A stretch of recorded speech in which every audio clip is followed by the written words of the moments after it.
Bonjour Stéphane, est-ce que vous pouvez nous présenter les 3 vins qui pour vous représentent le mieux le domaine? On va commencer avec le premier, qui est donc un Riesling Tannenbühl, la cuvée Flavien. Alors celui-ci c'est le 2013.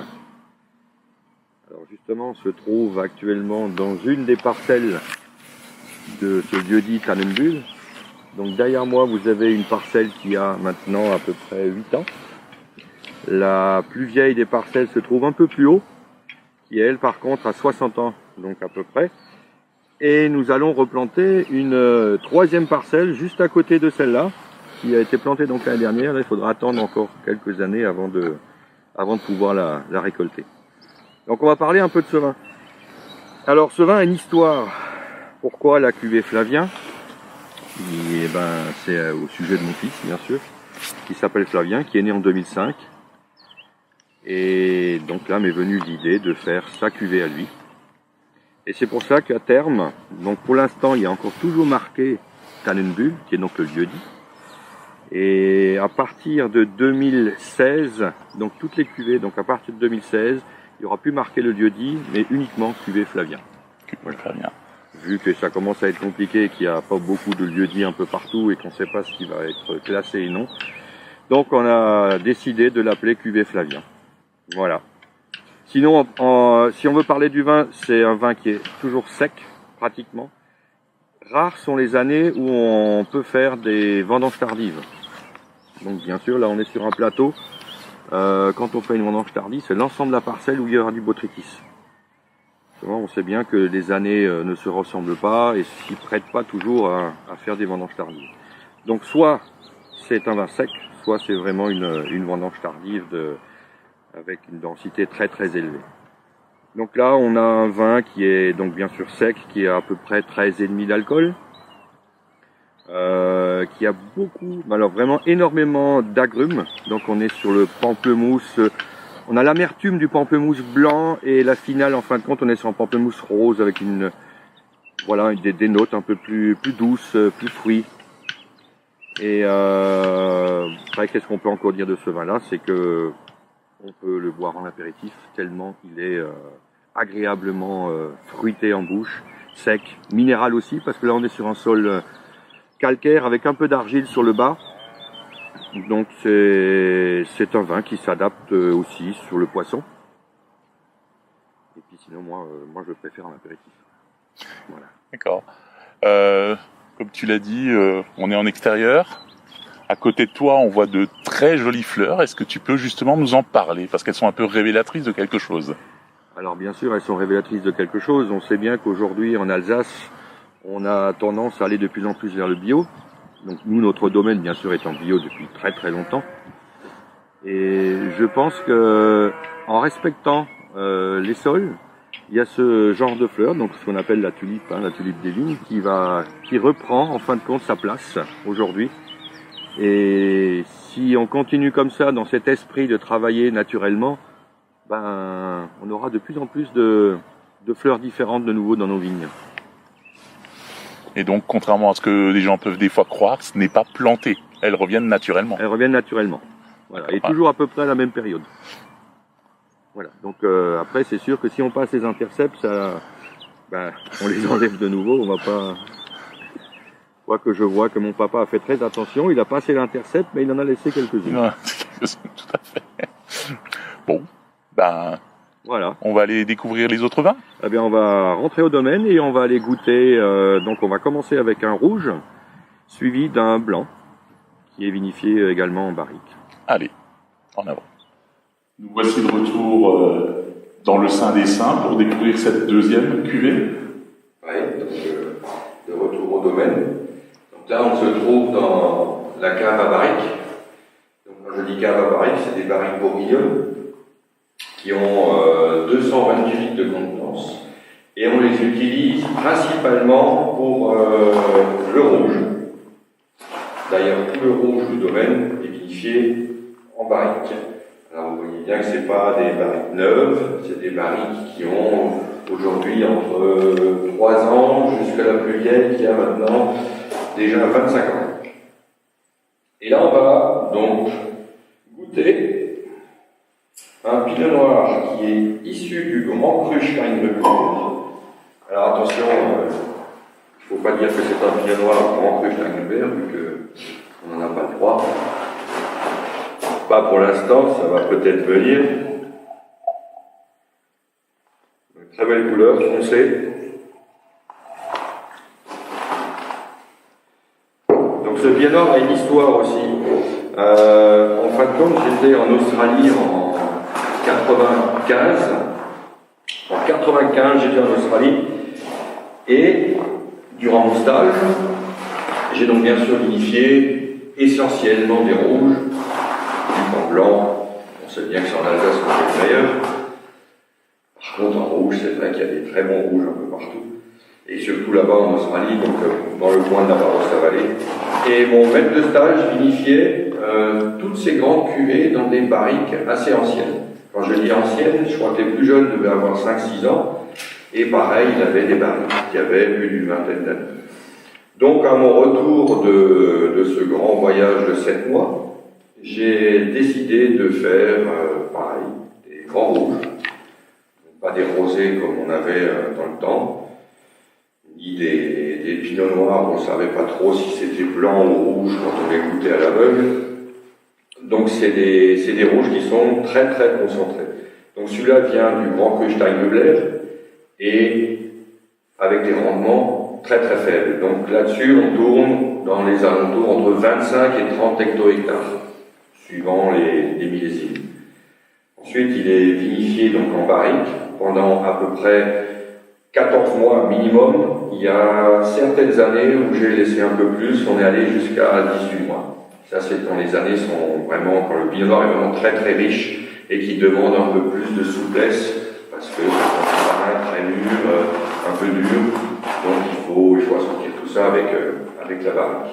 Donc surtout ne pas donner de goût de bois au pinot noir, ça c'est interdit. Le pinot noir est un cépage très très fragile au niveau des arômes, donc à maîtriser avec délicatesse, que ce soit par les macérations, pareil, les macérations à froid, qui durent assez longtemps aussi, entre 20 et 30 jours, ça dépend aussi des millésimes, avec des pigeages tout en douceur, 2 fois par jour, donc pas de remontage, tout à la main, ou le soir avec les jeunes filles qui veulent bien aller piger en maillot de bain, bien sûr.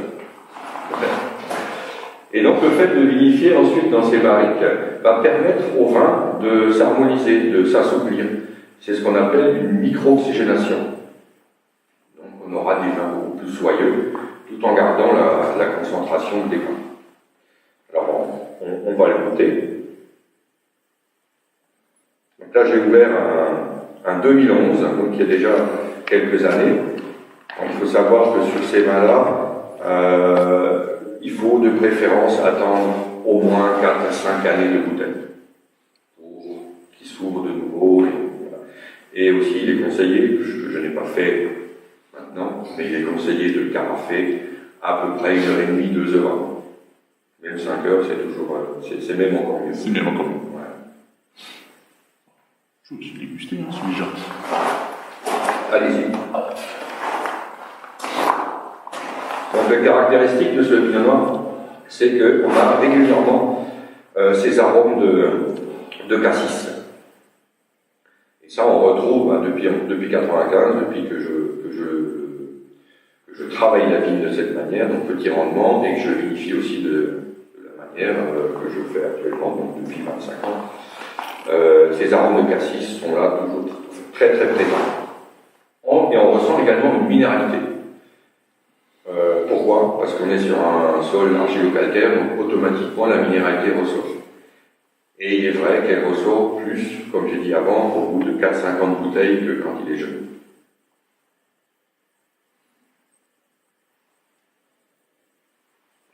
Très puissant, très dense, avec un cocktail de fruits rouges et de cassis qui domine. Actuellement, le pinot noir que vous avez à la carte, c'est quel millésime? Alors on a plusieurs, donc là maintenant on est sur le pinot noir traditionnel qui est sur 2017. On a ensuite les cuvées qui est donc le Hold Oak qui est en 2012. Donc c'est pour ça on les garde quand même assez longtemps. On a le pinot noir H, je pense que tout le monde a compris ce que c'est. Je vais le dire parce qu'il va passer certainement Grand Cru l'année prochaine ou maximum dans 2 ans, donc c'est le Hengst.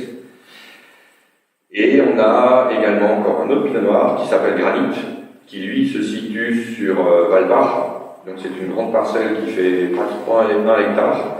C'est encore une jeune parcelle, donc on n'a pas encore fait de cuvée pour l'instant. Et il y a 2 barriques donc de 2018 qui sont là. Donc l'année prochaine, dans 1 an et demi à peu près, va sortir le premier granit. Enfin, quand je dis le premier, il y en avait déjà avant, mais comme on a tout arraché parce que la vigne était trop vieille, et tout replanté en pinot noir, donc je pense que d'ici 1 an et demi, on aura la cuvée granit. Voilà. Pour le dernier vin, on va encore changer de lieu.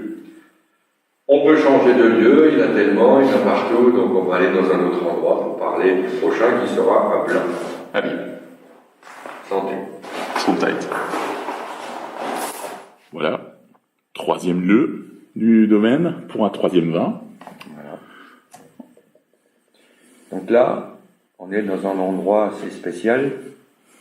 On voit derrière, en arrière-plan, plein de bouteilles qui sont en fin de compte des cuvées qu'on a gardées depuis maintenant 1995, donc l'année où j'ai commencé à vinifier au domaine Stensbücher, enfin où j'ai le droit de vinifier, parce que mon papa a décidé qu'il allait me donner le flambeau.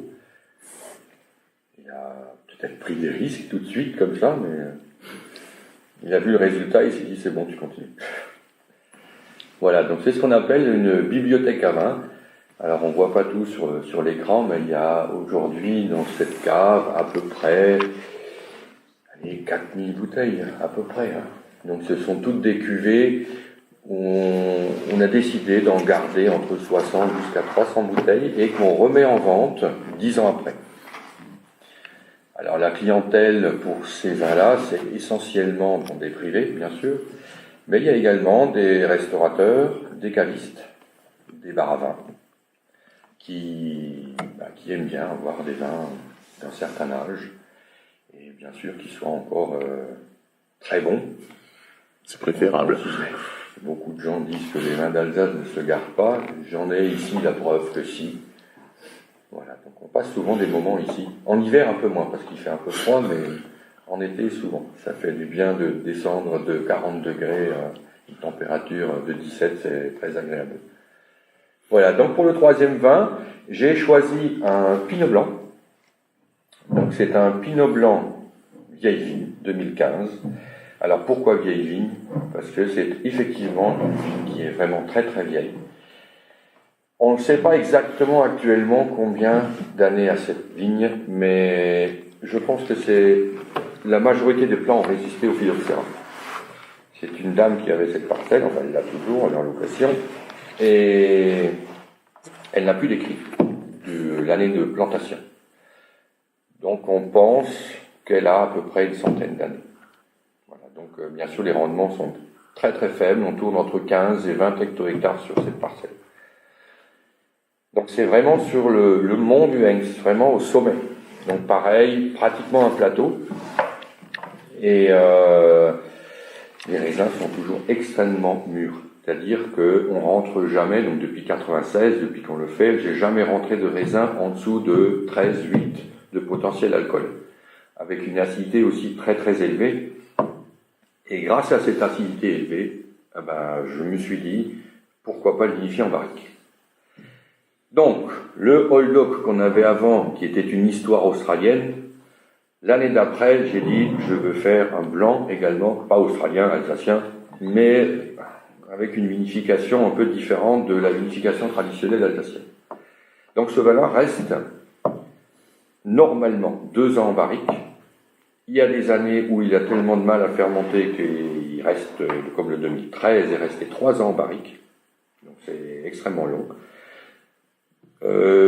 Pendant son élaboration, il n'y a pas grand-chose à faire en fin de compte. Le goûter, le houiller et les bâtonnages. Donc bâtonnage 1 fois par mois Pas pendant les 3 ans ou les 2 ans, mais pendant une année de bâtonnage.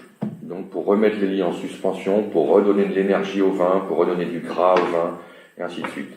Et pareil, il va réagir un peu de la même façon que le rouge, c'est-à-dire qu'il va travailler avec les pores du bois pour, en fin de compte, capter cet oxygène qui est à l'extérieur. Donc il va travailler avec les pores du bois, c'est ce qu'on appelle, encore une fois, comme dans le pinot noir, la micro-oxygénation, ce qui va lui donner une harmonie. Alors, on va le goûter. Enfin, moi je le connais, mais je vais quand même le regoûter.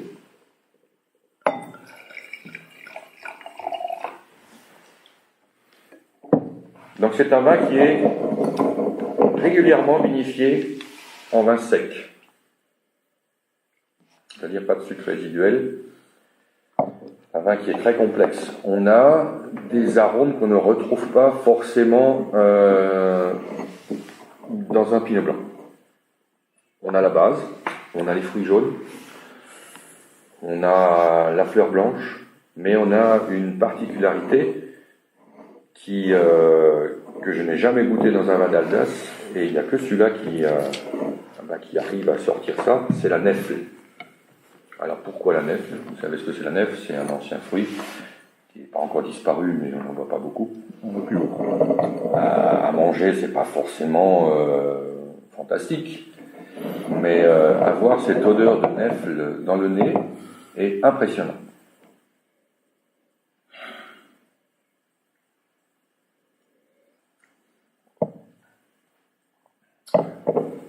Et c'est un vin qui est très très gras, malgré qu'il soit sec.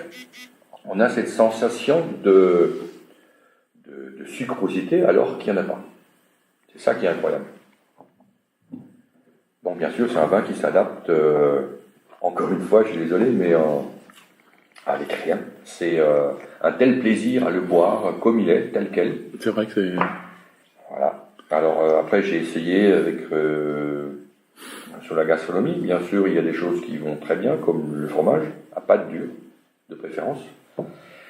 Ce qui est aussi impressionnant, c'est sur du foie gras. Alors on pense toujours qu'il faut mettre des vins sucrés sur du foie gras, ce que je trouve complètement absurde parce que ça casse le palais complètement. Donc ce vin-là, sur du foie gras, il s'adapte vraiment très bien. Le saumon fumé également, ça c'est pas mal aussi. Après, bien sûr, sur de la viande blanche, maintenant il faut que ce soit de la viande blanche qui est, on va dire, d'une cuisson avec des fruits un peu chargés, un peu confits. Voilà, pas le simple poulet qu'on met dans le four, parce que sinon le poulet... ouais, il fera pas le poids face à ça. Il fera pas le poids du tout, non. Ouais. Moi, je le verrais bien avec un risotto, par contre. Je vais pas essayer. Parce que c'est vrai que... avec une pointe comme ça, c'est le côté gras, plus le... Franchement, je pense que ça irait bien. Ah oui. Donc vous êtes un spécialiste du risotto? Non, mais on y a été récemment. Il est vrai qu'on a fait un petit voyage en Italie. Il y avait le risotto, mais j'avais pas le pinot blanc de Médigne avec moi. Justement, c'est pour ça que je viens d'y penser. Voilà. En tout cas, merci pour cette belle découverte. De rien, ça m'a fait très plaisir de vous revoir et puis d'aller se promener dans les vignes, de goûter ces 3 cuvées que je trouve, pour moi, on va dire toutes mes cuvées reflètent le domaine. Mais voilà, j'ai mes périodes et actuellement, j'aime bien aller sur mon cuvée Flavien, mon Old Oak et mon Pinot Blanc vieille vigne. Eh bien, santé.